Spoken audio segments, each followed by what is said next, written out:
खुश हैं आज कि कैपिटल गेन टैक्स को 20% से घटाकर 12.5 कर दिया है, उनके लिए मैं एक उदाहरण लाया हूं। इस उदाहरण के माध्यम से हम समझ जाएंगे कि कैसे इंडेक्सेशन हटाना इस देश के इन्वेस्टर को एक बहुत बड़ी उसकी जेब पे डाका डालने जैसा है।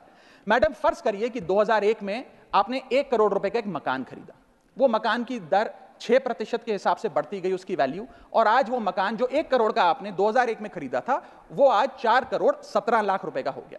अब दो सिनेरियो हैं, एक इंडेक्सेशन का सिनेरियो जिसमें आप बेचें उस पर टैक्स लगे, और एक नया सिनेरियो जिसमें आप उसे बेचेंगे तो नई रेट के अकॉर्डिंग उस पर टैक्स लगेगा।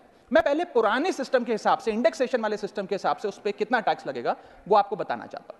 आज वो मकान जो आपने वर्ष 2001 में 1 करोड़ का खरीदा था, वो आप 4 करोड़ 17 लाख रुपए का बेचती हैं, तो आपकी सेल प्राइस 4 करोड़ 17 लाख, लेकिन आपकी purchase price, inflation adjusted indexed purchase price 1 crore नहीं, लगभग 3 करोड़ 60 लाख के आसपास आती है।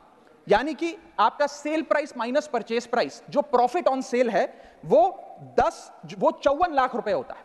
उस 54 लाख रुपए पर 20% के अकॉर्डिंग आप पे टैक्स लगता है। यानी कि इंडेक्सेशन वाले फॉर्मूले से आपको कुल टैक्स 10,80,000 रुपए देना पड़ता है। मैं राउंड ऑफ करके 11 लाख रुपए कहता हूं। लेकिन जो नई व्यवस्था है जिसमें इंडेक्सेशन आपसे छीन लिया गया है, उसमें sale price 4 crore 17 lakh, cost price 1 crore, मुनाफा 3 करोड़ 17 लाख, उस पर 12.5% टैक्स, यानी कि टैक्स कुल मिलाकर आपका बनता है 39,62,000। यानी कि नई व्यवस्था में वही 1 करोड़ का मकान अगर आप बेचेंगे आज 4 करोड़ 17 लाख का, तो आपको लगभग 40 लाख रुपए टैक्स देना पड़ेगा, और पुरानी व्यवस्था में आपको मात्र 11 लाख रुपए टैक्स देना पड़ेगा। यानी कि 40 माइनस 11 लगभग 29 लाख रुपए का एडिशनल टैक्स आपको देना पड़ेगा मात्र 1 करोड़ रुपए के प्लॉट की सेल पर। यह है इंडेक्सेशन का खेल। इसीलिए indexation long term capital investments के लिए अति आवश्यक है। मैं सरकार से अनुरोध करूंगा कि उसे ना हटाएं, और आज मैं इस सदन में भविष्यवाणी करता हूं, अगर आपने इंडेक्सेशन वापस लागू नहीं किया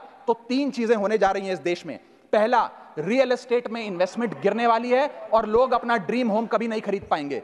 दूसरा, अंडर वैल्यूएशन होगी प्रॉपर्टी डील्स की, सब लोग सर्कल रेट पे प्रॉपर्टी खरीदेंगे बेचेंगे, कोई असल कीमत नहीं बताएगा। और थर्ड थिंग जो इस देश में होने जा रही है, रियल एस्टेट सेक्टर में भारी तादाद में ब्लैक मनी आने जा रहा है अगर आपने ये इंडेक्सेशन का फैसला वापस नहीं लिया।